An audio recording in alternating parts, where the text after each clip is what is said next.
तो आज हम लोग ज्योग्राफी को हम लोग कंटिन्यू करने के लिए जा रहे हैं। ज्योग्राफी का बहुत इंपॉर्टेंट चैप्टर है जिसको हम लोग बोलते हैं महासागर एवं महाद्वीपों का वितरण। इस चैप्टर में हमेशा क्वेश्चन आता है, चाहे वो बीपीएससी हो, यूपीएससी हो, या जो भी आप लोग एग्ज़ाम देते हैं सारे से क्वेश्चन आता है। तो चैप्टर का नाम है महासागर, महासागरों एवं महाद्वीपों का वितरण। चैप्टर है distribution of ocean and continent. क्या नाम है चैप्टर का? इंग्लिश में लिखें, लिख लो, distribution of oceans and continent. ठीक है, ये चैप्टर का नाम है। अगर ये चैप्टर हम लोग इसी तरह हिंदी और इंग्लिश दोनों मिला के पढ़ते जाएंगे, तुम लोग को लिखने में जिसको हिंदी लिखना हो हिंदी लिखो, जिसको इंग्लिश लिखना हो वो इंग्लिश लिखो। ठीक है, तो ये जो चैप्टर है बहुत इंपॉर्टेंट है, ये ज्योग्राफी का फाउंडेशन है, एक तरह से बेसिक है। अगर ये चैप्टर को अगर आप नहीं जानते हैं, इस चैप्टर में हमने ये कहा, हम लोग देखेंगे क्या क्या पढ़ेंगे, उस हम लोग बात करेंगे महासागरों एवं महाद्वीपों का वितरण, महासागर का निर्माण है ना, ओशियन का निर्माण, ओशियन जो है ना महासागर का निर्माण, कंटिनेंट का फॉर्मेशन, ठीक है, प्लेट, ये सब हम लोग आगे चल के देखेंगे। लेकिन अभी हमारा जो मेन कंसर्न है कि वो ये है कि इसका निर्माण, इसका वितरण कैसे हुआ, महासागर और महाद्वीप जो है उसका वितरण कैसे हुआ। ठीक है, तो पहला क्वेश्चन है, जो पहला क्वेश्चन आता है कि how how the ocean and continent form. पहला जो क्वेश्चन है वो हमारा ये है कि महासागर और महाद्वीप का निर्माण कैसे हुआ, पहला क्वेश्चन है। दूसरा, what were their position in past, पूर्व में उसकी स्थिति क्या थी। दूसरा जो क्वेश्चन उभर कर करके आता है, ये महासागर और महाद्वीप को हम लोग पढ़ रहे हैं, इसमें जो मैन ये क्वेश्चन है, बहुत सारा थ्योरीज है, उसको हम लोग डील करेंगे वन बाय वन करके। जो पहला इनएविटेबल क्वेश्चन है जो पूछा जाता है, क्वेश्चन बार बार लोगों के स्टूडेंट के मन में आता है कि ये महासागर और महाद्वीप का निर्माण कैसे हुआ। ठीक है, how the ocean and continent है ना फॉर्म्ड, है ना, वेयर फॉर्म्ड, पहला। दूसरा, what were their position in past, what, दूसरा क्वेश्चन है, हम हिंदी बोल दे रहे हैं, what were their position in past. कहने का मतलब ये हो गया कि क्या पास्ट में भी इसका यही पोजीशन था, यहीं पे लोकेटेड था, जहाँ पे अभी नॉर्थ अमेरिका, जहाँ पे एशिया, जहाँ पे इंडिया, जहाँ पे हिमालय है, या फिर ये जो लोकेशन जो है वो ओवर द टाइम क्या होता है, चेंज होते रहा है, बदलते रहा है। ठीक है, दूसरा जो क्वेश्चन हमारा है कि क्या इसकी स्थिति पूर्व में भी ऐसी ही थी या इसकी स्थिति बदलती रहती। क्यूरियस क्वेश्चन है, हर कोई पूछ सकता है कि क्या अभी जहाँ पर लोकेटेड है वहीं पर है, या फिर ये over the period of time में अपना प्लेस, अपना स्थान, अपना लोकेशन, अपना लैटिट्यूड, अपना लॉन्गिट्यूड चेंज करती है। दूसरा, why and how do change they, अगर मान लो ऐसा होता है, ठीक है, अगर ऐसा होता है, वाई, है ना, अगर मान लो सपोज करो कि ये लोकेशन चेंज करता है, जैसे हम लोग को मालूम है ना, why and how they do change their position. ठीक है, तीसरा क्वेश्चन है ये है कि अगर ऐसा होता है, अपना लैटिट्यूड, लॉन्गिट्यूड, है ना, एवन के जो है, या नॉर्दर्न हेमिस्फीयर, साउदर्न हेमिस्फीयर, ये सब कुछ चेंज देखने को मिलता है, या जो हम लोग पढ़ते हैं, अगर ये ऐसा हुआ है तो कैसे हुआ, क्यों हुआ। ठीक है, इसके पीछे भी कोई ना कोई कारण होगा, तो उसको भी हम लोग देखेंगे। इसके बाद जो हमारा है कि साइंटिस्ट को कैसे पता चला, साइंटिस्ट को है ना, साइंटिस्ट कैसे पता चला, हाउ साइंटिस्ट नो दिस, है ना, how scientist came to know this, मतलब साइंटिस्ट को कैसे पता चला, वैज्ञानिकों को कैसे पता चला कि ये जो कंटिनेंट है हमारा और ओशियन है, इसका फॉर्मेशन कैसे हुआ, पहली बात।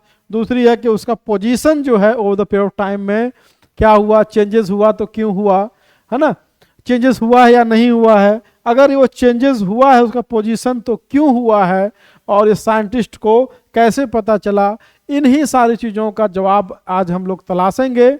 इस पे हम लोग देखेंगे कि कौन कौन सा थ्योरी है, ठीक है, कौन कौन से वैज्ञानिक हैं जो इसको प्रूव करने की कोशिश किया था, ठीक है। अब यहाँ पे हम लोग आगे बढ़ेंगे तो इसमें देखोगे कि साइंटिस्ट जो है वो क्या करता है कि रिपीटेडली जो है कि नंबर ऑफ थ्योरी प्रोपाउंड करता है।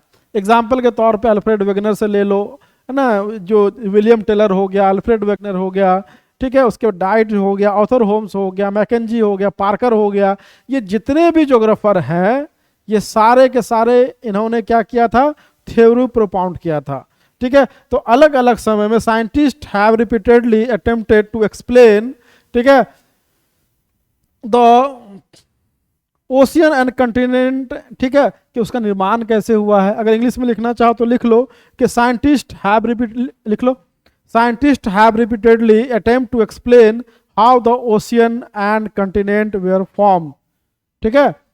वैज्ञानिकों ने इसको समझने के लिए कई प्रयास किए, इनमें से कुछ प्रमुख हैं, ठीक है। कुछ कुछ थ्योरी जो है जो हमारा बहुत प्रमुख है, बहुत इंपॉर्टेंट है, उसी को आज हम लोग डिस्कस करेंगे। उस थ्योरी है जो सबसे पहला जो थ्योरी आता है वो आता है continental drift theory. Continental drift theory पहला जो है महाद्वीप के, लिख लो, महाद्वीप के विस्थापन का सिद्धांत, विस्थापन का सिद्धांत पहला है। दूसरा जो थ्योरी है इसके पीछे उसको बोलते हैं कन्वेक्टिव करंट थ्योरी। दूसरा जो थ्योरी है, जो इंपॉर्टेंट थ्योरी है, उसको बोलते हैं कन्वेक्टिव करंट थ्योरी। मतलब है संवहनीय धारा का सिद्धांत। तीसरा जो थ्योरी है वो थ्योरी ये है, तीसरा जो थ्योरी है उसको बोलते हैं सी फ्लोर स्प्रेडिंग थ्योरी। महाद्वीपीय अधस्तल का सिद्धांत। क्या बोलते हैं? महाद्वीपीय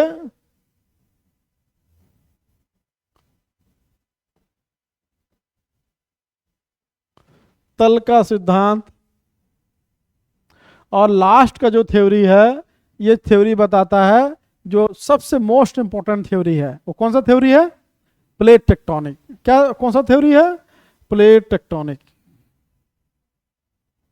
ठीक है। प्लेट टेक्टोनिक थ्योरी है। तो यहां पे अगर देखोगे तो मेजर जो है नंबर ऑफ अटेम्प्ट किया गया है। जैसे कॉन्टिनेंटल ड्रिफ्ट थ्योरी है, पहला जो थ्योरी था इसको बोलते हैं कॉन्टिनेंटल ड्रिफ्ट थ्योरी। कौन दिया था? इसको दिया था अल्फ्रेड वेगनर। लिख लो, नाम भी कभी पिछली बार बीपीएस 68वीं में पूछा है क्वेश्चन, अल्फ्रेड वेगनर।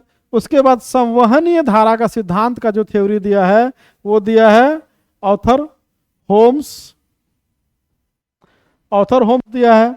इसके बाद सी फ्लोर स्प्रेडिंग, जो स्प्रेडिंग थ्योरी का सिद्धांत दिया था, इसको दिया था हैरी हेस। और डाइट करके आदमी का नाम था, DIET, डाइट, ये दिया था। और प्लेट टेक्टोनिक थ्योरी का तो सबको मालूम है कि इसका थ्योरी का जो सिद्धांत प्रोपाउंडर है, इसका क्या है? पार्कर। लिख लो, पार्कर,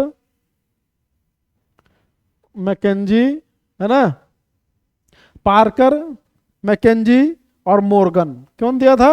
पार्कर, मैकेंजी, मॉर्गन। अगर यहाँ पे कभी प्रोपाउंडर का नाम मिलाने के लिए दे दे तो ये अल्फ्रेड वेगनर, दूसरा हमारा क्या है? हमारा आर्थर होम्स, थर्ड वन जो तीसरा जो है हमारा, जिसको सी फ्लोर स्प्रेडिंग थ्योरी है, इसको हैरी हेस और डाइट ने मिलकर के दिया था। और जो मोस्ट इंपॉर्टेंट थ्योरी, जो मोस्ट रिलेवेंट थ्योरी है, मोस्ट एक्सेप्टेबल थ्योरी जो है, उसको बोलते हैं हम लोग प्लेट विवर्तनिकी का सिद्धांत। क्या बोलते हैं? प्लेट विवर्तनिकी का सिद्धांत, जिसको पार्कर, मॉर्गन और मैकेंजी नाम का आदमी, जो तीन अलग अलग जो साइंटिस्ट था, उन्होंने थ्योरी प्रोपाउंड किया और फिर कंबाइंडली एक थ्योरी निकाला जिसको बोलते हैं प्लेट टेक्टोनिक थ्योरी या प्लेट विवर्तनिकी का सिद्धांत। अब ये जो क्वेश्चन है, ये जो थ्योरी है, ये भी एक्सप्लेन करता है ओशियन के फॉर्मेशन और कंटिनेंट के फॉर्मेशन के रिगार्डिंग, उसी को एक्सप्लेन करने की कोशिश करता है। अल्फ्रेड वेगनर 1912 में दिया था। उसके बाद उसको इस थ्योरी में कुछ फ्लॉस था, कोई ड्रॉबैक था, कुछ कमियां थी, उसको उसको ये करने के लिए ऑथर होम्स ने थ्योरी दिया था, जिसको हम लोग बोलते हैं कन्वेक्टिव करंट थ्योरी। और ये थ्योरी काफ़ी हद तक सही है। अभी भी ये जो थ्योरी बनाया था, ये कन्वेक्टिव थ्योरी ऑथर होम्स का, इसी को बेसिस मान करके सी फ्लोर स्प्रेडिंग थ्योरी प्रोपाउंड किया गया हैरी हेस और डाइच के द्वारा। और यही थ्योरी को अपनाते हुए हमारा प्लेट टेक्टोनिक थ्योरी को भी प्रोपाउंड किया गया। तो कहने का मतलब है कि विलियम टेलर सबसे पहले था, उसके बाद अल्फ्रेड वेगनर आया। तो अल्फ्रेड वेगनर से हम लोग पढ़ रहे हैं, अल्फ्रेड वेगनर से ही क्वेश्चन आता है। उससे पहले क्वेश्चन जो भी हुआ था, जो भी रिसर्च हुआ था, जो भी साइंटिस्ट थे, उसका कोई रिलेवेंस नहीं है। तो अल्फ्रेड वेगनर का पहला जो थ्योरी है, जो इस दिशा में सबसे महत्वपूर्ण माना जाता है, इंपॉर्टेंट माना जाता है। बट हम लोग देखेंगे क्या क्या है फ्लॉज है, उसको क्यों डिस्कार्ड किया गया, फिर वो कन्वेक्शन संवहनीय धारा का सिद्धांत क्यों आया, फिर सी फ्लोर स्प्रेडिंग थ्योरी का सिद्धांत क्यों आया, प्लेट वर्तनिकी का सिद्धांत क्यों आया। तो इस सबको हम लोग वन बाय वन करके बात करेंगे। तो पहला जो कंटिनेंटल ड्रिफ्ट थ्योरी, उसके बाद convective current theory. Convective current theory पे ही हमारा सी फ्लोर स्प्रेडिंग थ्योरी और प्लेट टेक्टोनिक बेस्ड है। तो उसको जानने से पहले, convective current, sea floor, plate tectonic को जानने से पहले हमको ये जानना पड़ेगा कि कंटिनेंटल ड्रिफ्ट थ्योरी होता क्या है, इसको किसने दिया था, कब दिया था, क्या क्या इसका प्रीपोजिशन है ना, क्या इसमें थ्योरीज है, और ये क्वेश्चन ये जो है इतना इंपॉर्टेंट क्यों हो जाता है। ठीक है, तो हमारा सबसे पहला जो होगा, हेडिंग दीजिए आप लोग, महाद्वीपीय विस्थापन का सिद्धांत। महाद्वीपीय विस्थापन का सिद्धांत। कंटिनेंटल ड्रिफ्ट थ्योरी, इंग्लिश में क्या लिखेंगे, Continental drift theory. Continental drift theory को समझने के लिए हम अभी कुछ डायग्राम मैप भी बनाएंगे, लेकिन उससे पहले यह है कि क्या बोल रहा कंटिनेंटल, हिंदी इंग्लिश में लिखिए, कंटिनेंटल ड्रिफ्ट थ्योरी। मतलब कि महाद्वीप का क्या हो रहा है, विस्थापन, ड्रिफ्ट कर रहा है। यहां देखो, इधर देखो, महाद्वीप का क्या हो रहा है, विस्थापन। कंटिनेंट का क्या हो रहा, विस्थापन। कहने का मतलब है कि इनका अपना प्रीपोजिशन था कि महाद्वीप का विस्थापन हो रहा है। क्या हो रहा है, महाद्वीप का। कहने का मतलब ये हो रहा है कि महाद्वीप जो है वो क्या हो रहा है, वो मूव कर रहा है। क्या कर रहा है, मूव कर रहा है। ये जो थ्योरी था अल्फ्रेड वेगनर जो है, इसको अल्फ्रेड वेगनर दिया था। ये अल्फ्रेड, नाम लिख लो, Alfred Wegener, given by Alfred Wegener. ये सिद्धांत अल्फ्रेड वेगनर के द्वारा दिया गया था। कब दिया गया था, 1912 में दिया गया था। ठीक है, ये थ्योरी अल्फ्रेड वेगनर का दिया गया था। इनका मानना था कि कंटिनेंट क्या कर रहा है, कंटिनेंट मूव कर रहा है। देखो इधर, कंटिनेंट क्या कर रहा है, मूव कर रहा है।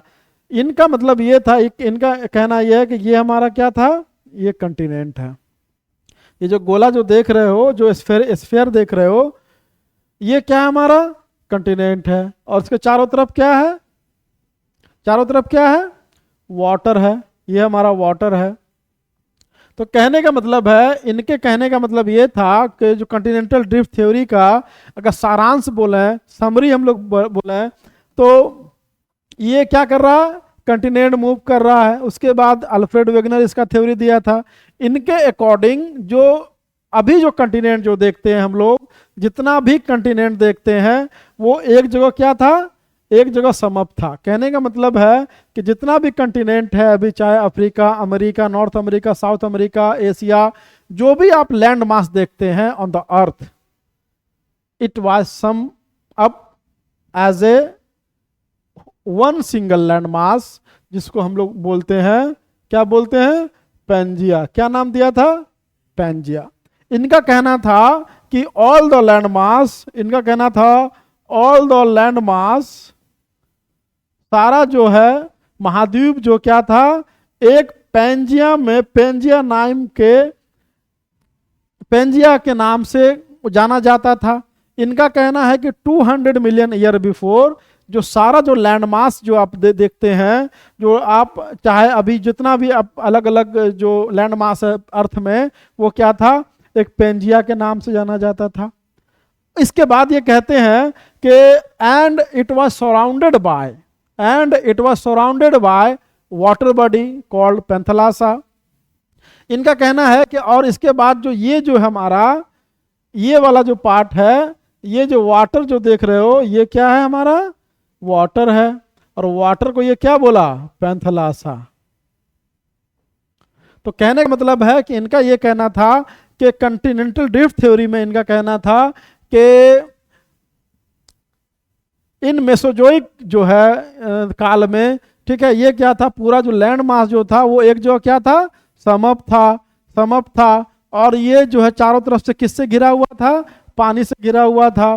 पानी जो घिरा हुआ था, जिसको हम लोग क्या बोले, इसको इन्होंने क्या बोला था, पैंथलासा, ठीक है, पैंथलासा। अब इनके अकॉर्डिंग क्या होता है कि 200 मिलियन ईयर बिफोर, ठीक है, 200 मिलियन ईयर बिफोर पैंजिया जो है लगभग ये जो है दो पार्ट में टूट जाता है।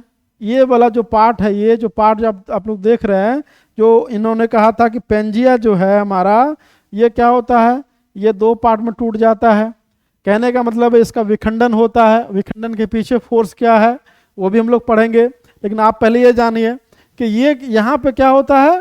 इधर देखो, ये एक पार्ट इधर टूटता है, एक पार्ट नीचे की ओर टूटता है, दो आपस में विखंडन हो जाता है। ये वाले पार्ट को क्या कहा इसने, लॉरेशिया लैंड। क्या बोला, लॉरेशिया लैंड बोला। और इसको क्या बोला, ये वाले पार्ट को क्या बोला, गोंडवाना। क्या बोला, गोंडवाना लैंड। इसको हम और आगे अच्छे समझाते हैं। चलो अब देखो यहां पे क्या था, एक इन्होंने कहा कि एक हमारा लैंड है, इसको ये क्या बोला था बताओ, पैंजिया। पूरा लैंड मास था ये हमारा, ये क्या था, ये लैंड मास था। इन्होंने कहा कि 200 मिलियन ईयर बिफोर अचानक से, देखो इधर, इन्होंने कहा कि 200 मिलियन ईयर बिफोर, अभी से 200 साल, 200 है ना, 200 मिलियन ईयर साल पहले मेसोजोइक एरा में, इसमें लिख लो, इसमें लिख लो, मेसोजोइक एरा में ये क्या होता है, इसको 200 मिलियन को 20 करोड़ साल भी लिख सकते हो, ठीक है, 20 करोड़ मतलब के 10 मिलियन बराबर 1 मिलियन, 1 मिलियन बराबर 10 लाख, और डिवाइड करोगे तो 20 करोड़ साल। तो कहने का मतलब 20 करोड़ साल पहले क्या था, मेसोजोइक काल में ये क्या था, एक लैंड मास था और ये पानी से घिरा हुआ था। उसके बाद इसका दूसरा जो स्टेप होता है वो ये होता है, आप ये देखेंगे इसमें विखंडन होता है, इस तरह करके इसमें विखंडन, मतलब ये जो लॉरेशिया जो था, ये लॉरेशिया लैंड, यहीं ये लॉरेशिया लैंड हो गया, लॉरेशिया, और ये क्या हो गया, ये गोंडवाना लैंड। तो 200 साल पहले इसमें विखंडन स्टार्ट होता है, ठीक है, विखंडन स्टार्ट होता है, ये दो पार्ट में टूटता है। दो पार्ट में टूटने का मतलब है कि एक पार्ट जो है क्या कहलाता है, एक लॉरेशिया लैंड कहलाता है, दूसरा जो पार्ट है वो कहलाता है Gondwana land. And separated by, it was separated by, और ये जो है दोनों आपस में विभाजित होता था, जिसको बोला तेथिस सी। क्या बोला, तेथिस सी। कहने का मतलब ये हुआ कि बोला कि ये हमारा गोला था, सारा लैंड मास एक जगह समप था, स्फेयर शेप में था, चारों तरफ क्या था, चारों तरफ पानी था। अचानक इसमें 20 करोड़ साल पहले विखंडन होता, समझ रहे हो, 20 करोड़ साल पहले विखंडन होता है। विखंडन होने के बाद ये उस समय दो पार्ट में टूटता है, एक को बोला लॉरेशिया लैंड, दूसरे को बोला गोंडवाना लैंड, ठीक है। अब यहां से इनका कहना था कि इसमें फिर फर्दर क्या होता है, फर्दर इसमें ब्रोक होता है, फिर इसमें आगे चल करके फिर ये कई पार्ट में टूटता है, और आगे टूटने के बाद, कई पार्ट में टूटने के बाद यह अलग अलग कंटिनेंट का स्वरूप धारण करता है। क्लियर है? तो अलग अलग ब्रोक होता है, ब्रोक होने के बाद है ना, ब्रेक होने के बाद, सॉरी, ब्रेक होने के बाद ये क्या करता है, ड्रिफ्ट करता है। ड्रिफ्ट करना मतलब इसका विस्थापन होता है। ठीक है, तो क्लियर है? तो क्या बोला ये, पहले क्या था, एक सिंगल लैंड मास था, सिंगल लैंड मास और सराउंडेड बाय वाटर बॉडी, पानी से घिरा हुआ था। उसके बाद क्या होता है, उसके बाद क्या होता है कि ये जो एक सिंगल लैंड मास था, ये दो पार्ट में टूटता है, दो पार्ट में टूटता है, और सेपरेट किससे होता है, 33C से। किससे होता है, किससे अलग होता है, यहां पे क्या था, 33C था। ठीक है, 33C से अलग होता है। अब इसमें फिर फर्दर जो है अलग अलग पार्ट में टूटता है, उसके पीछे फोर्स है, कोई फोर्स रिस्पॉन्सिबल है, उसके बारे में हम लोग बात करेंगे। ठीक है, तो ये इन्होंने कहा था, मैन जो थ्योरी का सारांश था यही था। अगर एक हम मैप के थ्रू या फिर एक इमेज के थ्रू हम ज़्यादा अच्छे समझा सकते हैं, उसको हम ले लेते हैं, इससे तुम लोग और ज़्यादा अच्छे समझ लोगे। चलो इसको देखते हैं।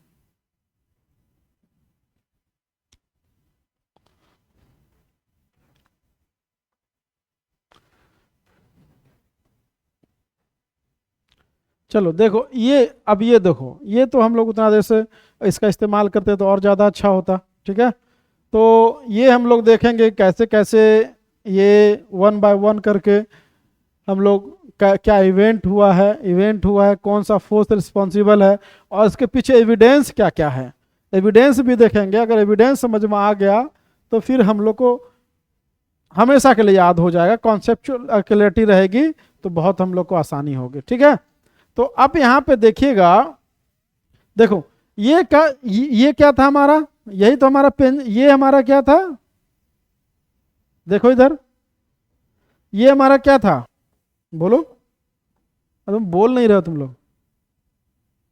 ये क्या था, पेंजिया, ये पेंजिया था, और पानी से घिरा हुआ है, क्या बोला, पैंथलासा। तो कहा कि ये पेंजिया जो था, ठीक है, पहले घिरा हुआ था पानी से, और इसमें पैंथलासा, ये पैंथलासा से घिरा हुआ था। ये दो पार्ट में टूटता है, यहां देखो, ये दो पार्ट में टूटता है ना। एक को बोला लॉरेसिया, ऊपर वाले को बोला लॉरेसिया, नीचे वाले को क्या बोला, गोंडवाना लैंड। इसका मतलब ये हुआ कि पेंजिया का पार्ट कौन कौन सा होगा, देख लो, यहां से भी देख लो, तो north America, North America, Europe, ये किसका पार्ट हुआ, लॉरेसिया का। क्वेश्चन आ भी सकता है। ठीक है, जबकि इंडिया हो गया, उसके बाद अफ्रीका हो गया, मडागास्कर हो गया, साउथ अमेरिका हो गया, किसका पार्ट होगा, गोंडवाना लैंड का। तो ये दो पार्ट में टूटता है। यहां पे देखिए लॉरेसिया है, ठीक है, ये भी लॉरेसिया है, ये देखो, ये लॉरेसिया है, ये लॉरेसिया है। ये जो हमारा सेपरेट होता है किससे, 33C से। तो कहने का मतलब है कि 200 मिलियन बिफोर पहले ऐसा था, उसके बाद 150 मिलियन ईयर बिफोर वो और ड्रिफ्ट हुआ। तो ड्रिफ्ट यहाँ पे होता है दो तरफ से, एक तरफ होता है, एक होता है वेस्टवर्ड, दूसरा होता है इक्वेटरवर्ड, बात करेंगे। ठीक है, तो पहली बात समझो कि 150 मिलियन ईयर में ये शेप ऐसा हो गया, एक वेस्ट की ओर ड्रिफ्ट कर रहा, एक नॉर्थ की ओर ड्रिफ्ट कर रहा। ठीक है, तो ये सेपरेट होता था 33C से। उसके बाद प्रेजेंट में अगर देखोगे तो प्रेजेंट डे में ऐसा है कि ये नॉर्थ अमेरिका है, ये साउथ अमेरिका, अफ्रीका है, एशिया है, इंडिया है और ऑस्ट्रेलिया है। तो ये कहा इनके अकॉर्डिंग कि सारा का सारा जो यहाँ पे जो देख रहे हो अभी एट प्रेजेंट जो देख रहे हो, ये किससे बना है, ये जो है हमारा जो पेंजिया से बना है। पेंजिया कई पार्ट में टूटा, कई पार्ट में बिखरा, उसका ड्रिफ्ट किया, ड्रिफ्ट करने वो विस्थापित हुआ, और विस्थापन के फलस्वरूप अभी का जो प्रेजेंट ये है वो ये शेप है, और इन फ्यूचर ये चेंज होते रहेगा। इनका कहना है, इनके थ्योरी को अगर माने तो इनके अनुसार ये चेंज होते रहेगा। अब ये हो गया, तो फोर्स रिस्पॉन्सिबल कौन सा है इनके अकॉर्डिंग, है ना, जो कारण बल है वो तो कोई ना कोई होना चाहिए। कारक बल कौन सा होगा बताओ, यहीं पे खेला है। सबसे जो मेन जो इसका ड्रॉबैक है इस थ्योरी का ये है कि कारक बल, इनके अकॉर्डिंग दो फोर्स काम करता है। एक फोर्स कहता है टाइडल फोर्स, क्या बोलता है? टाइडल फोर्स, जिसको बोलते हैं ज्वार बल। क्या बोलते हैं? ज्वार बल। दूसरा बोलते हैं फोर्स ऑफ बायोएंसी, ठीक है, उत्प्लावन बल, जो ऐसे बोला है उसको बोलते हैं।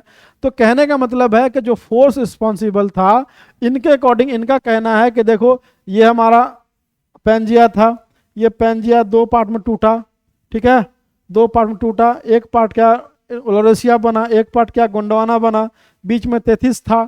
इनके अकॉर्डिंग जो दो फोर्स इसके पीछे जो जो ब्रेक हुआ, जो ये कई पार्ट में टूटा, जो इसके पीछे दो फोर्स है, एक बोला टाइडल फोर्स, दूसरा बोला फोर्स ऑफ बायोंसी, ठीक है। तो इनके इनके इधर देखो, इनके कहने के मतलब ये हुआ कि ये दो फोर्स के कारण इसमें क्या होता है, ये टूटता है, कई पार्ट में विखंडित होता है। विखंडन के बाद ये बोला कि दो डायरेक्शन में मूव करता है। एक एक डायरेक्शन इधर है, एक वेस्ट की ओर होता है और दूसरा इक्वेटर की ओर होता है। कहां मूव करता है?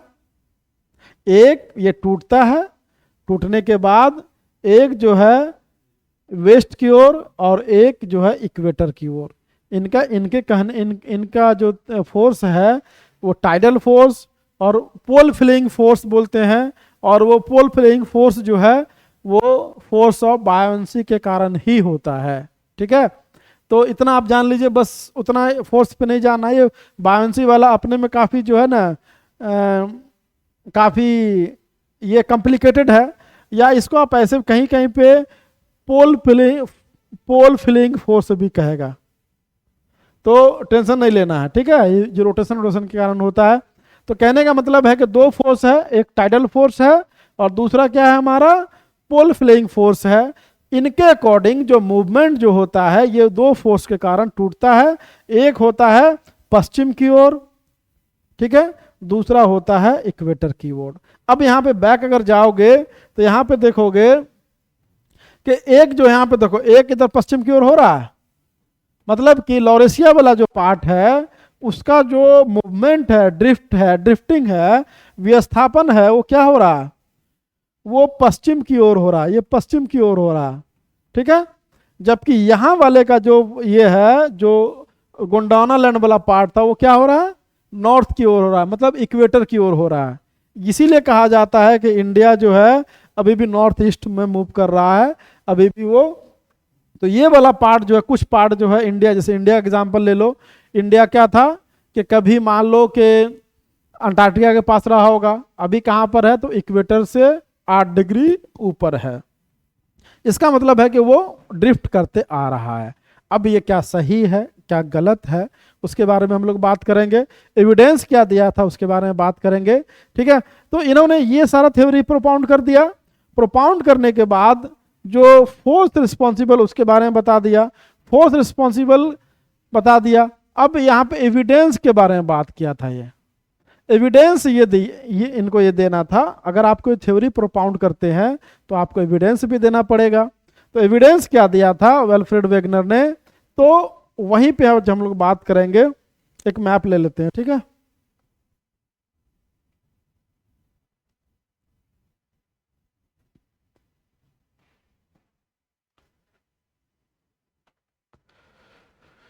World outline map.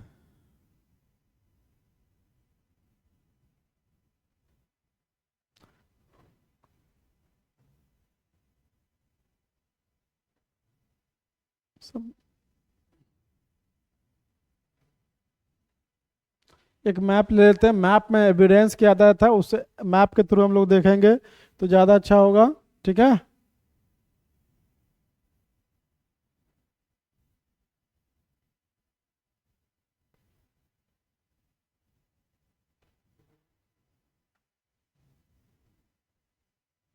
हम्म,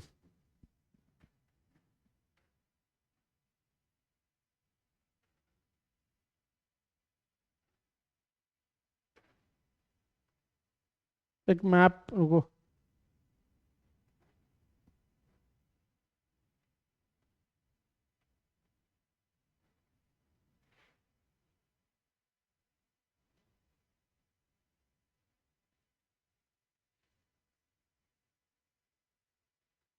कॉपी नहीं हो रहा।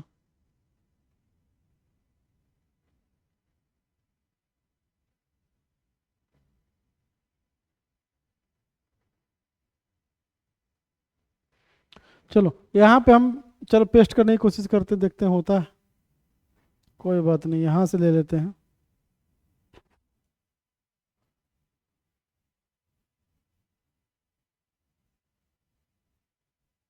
वर्ल्ड आउटलाइन मैप पे थोड़ा समझने में आसानी होगा, तो इसीलिए हम कोशिश कर रहे हैं, ठीक है, कि यहाँ पे ले लें।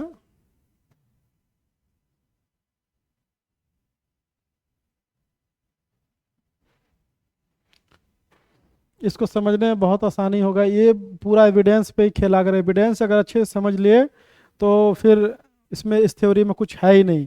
और उसके बाद लास्ट में ड्रॉबैक भी देख लेंगे, क्या क्या इसका ड्रॉबैक है, ठीक है। तो चलिए आ गया।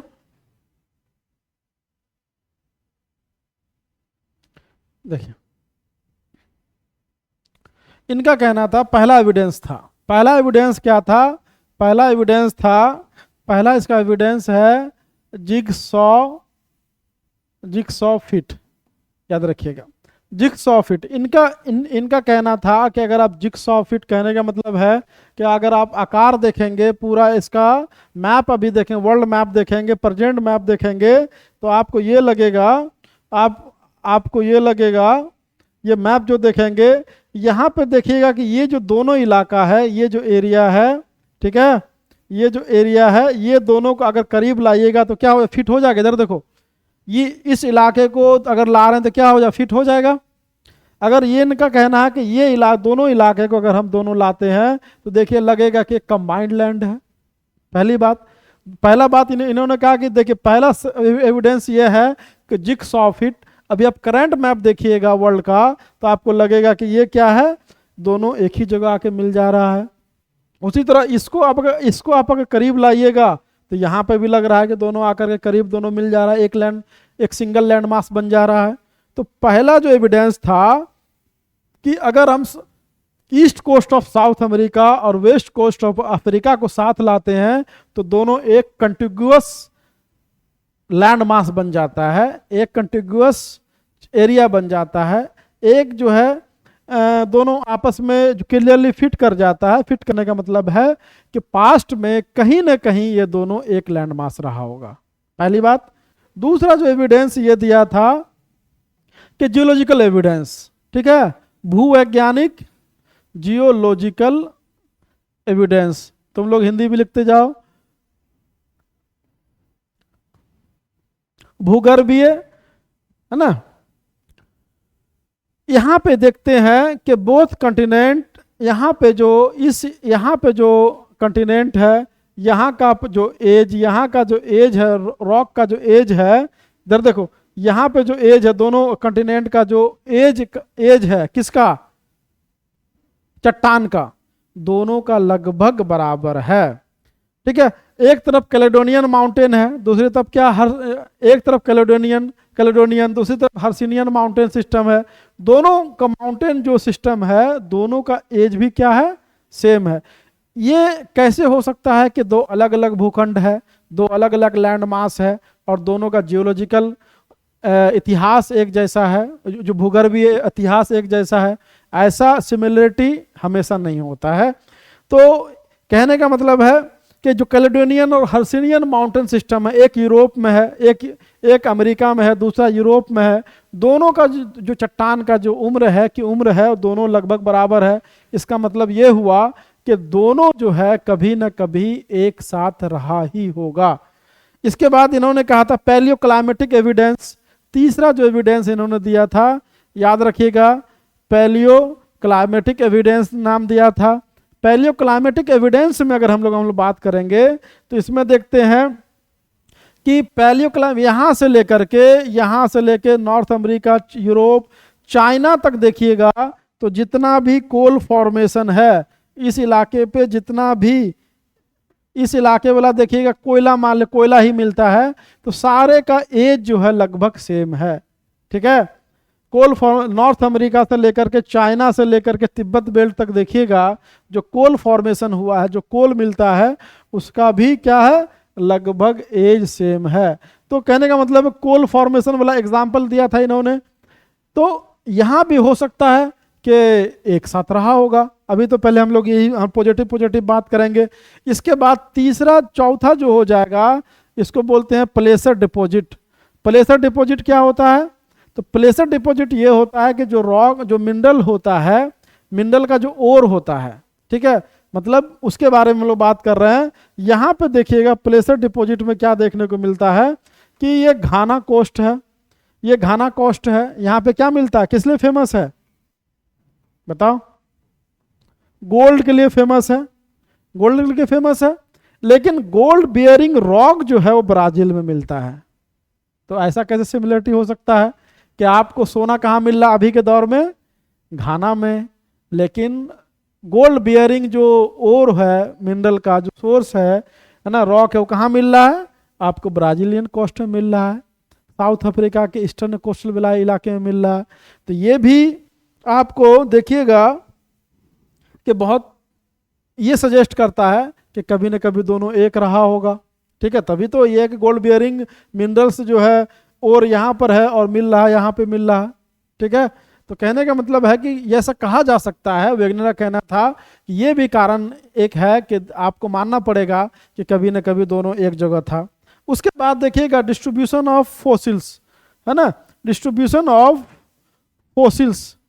जो छोटे छोटे जीव जंतु होते हैं, जैसे जैसे लेमरिया हो गया, मेसासौर हो गया, ये सब कुछ कुछ छोटा छोटा जीव जंतु है जिसका लाइफ स्पैन ही महीना 2 महीना के आसपास है।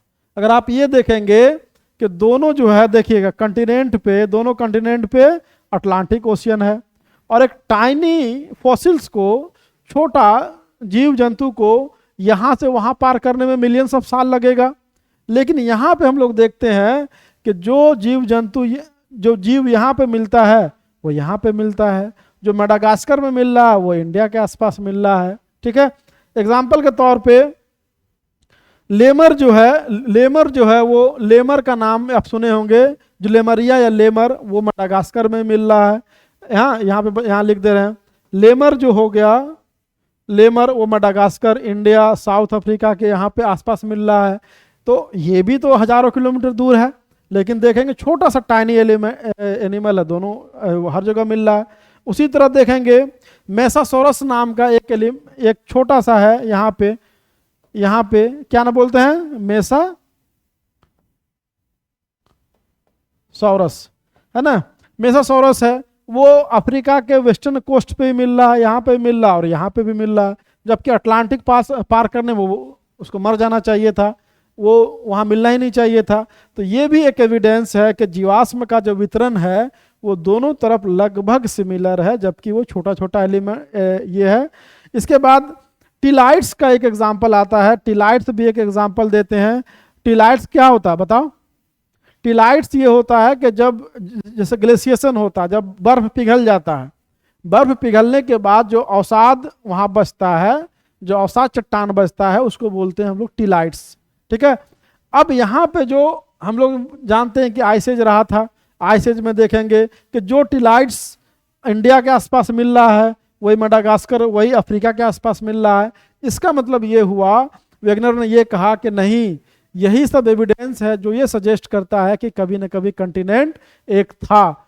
जो हम लोग जो बोल रहे हैं कि कंटिनेंट ड्रिफ्ट किया है, वो बात सही थी।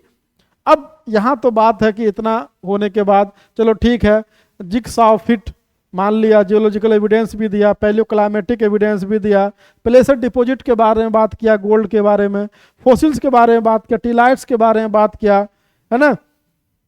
ये सारी बात चलो सही भी है, लेकिन जो फोर्स रिस्पॉन्सिबल था, जो फोर्स के बारे में बोला कि 2 फोर्स हमारा है, एक है टाइडल फोर्स और दूसरा क्या है, पोल फ्लेइंग फोर्स।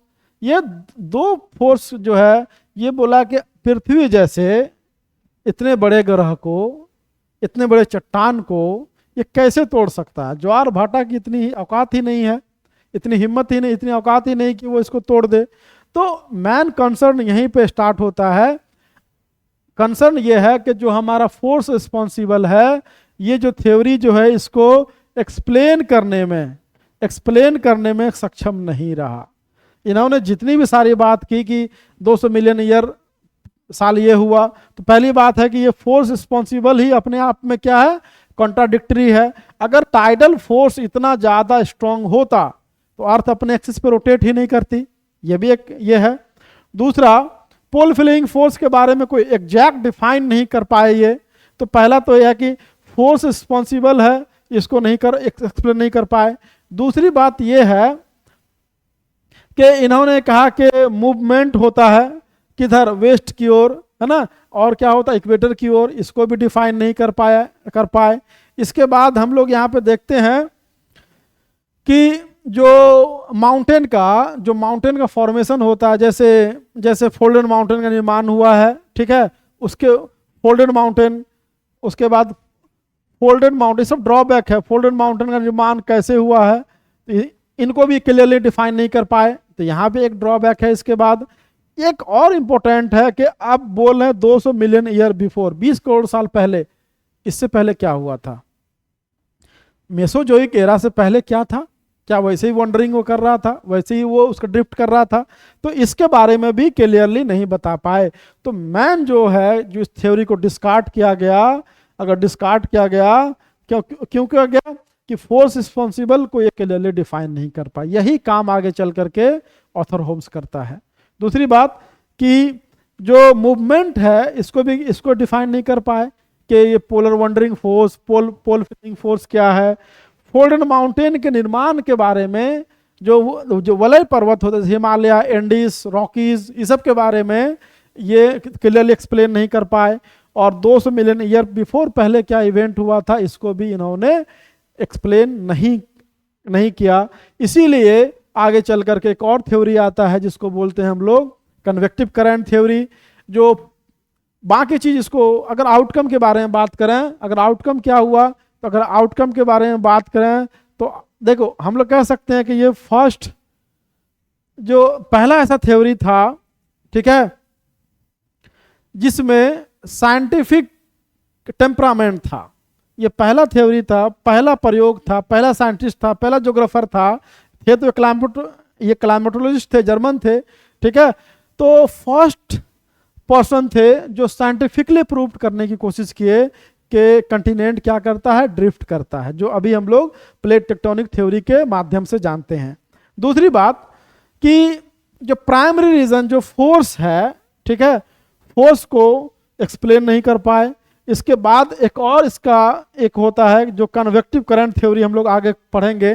तो कन्वेक्टिव करंट थ्योरी यहीं से इजाद हुआ, ठीक है। इन्हीं का जो ड्रॉबैक था, इसी पे फिर काम हुआ और ऑथर हेम्स जा करके कन्वेक्टिव करंट थ्योरी करता है, ठीक है, जो इजाद करता है। तो अगर मान लो पॉजिटिव बात करें तो ये बात करेंगे कि फर्स्ट ऐसे जो यहाँ ज्योग्राफर थे कि जो साइंटिफिकली या जो मैथमेटिकली प्रूव करने की कोशिश किया कि नहीं, अर्थ का एक था, बाद में ड्रिफ्ट हुआ, ठीक है, भले ही फोर्स और उसके बाद कुछ इसमें त्रुटियां थी, उसको आगे चल करके फिर से इसमें कुछ काम किया गया, फिर नया नया थ्योरी आया। लेकिन पहला ये ऐसा ये था जो स्टेप था जो अर्थ के मूवमेंट को समझने के लिए हेल्पफुल रहा। तो आगे क्लास में हम लोग फिर देखेंगे सी फ्लो स्प्रेडिंग और कन्वेक्टिव करंट थ्योरी, और फिर हम लोग प्लेट टेक्टोनिक थ्योरी देखेंगे। ये जो है इस पर होमवर्क करके आना, पढ़ के आना, एनसीईआरटी पढ़ना या कोई रेफरेंस बुक होगा वो पढ़ना, क्योंकि इसको समझना बहुत ज़रूरी है।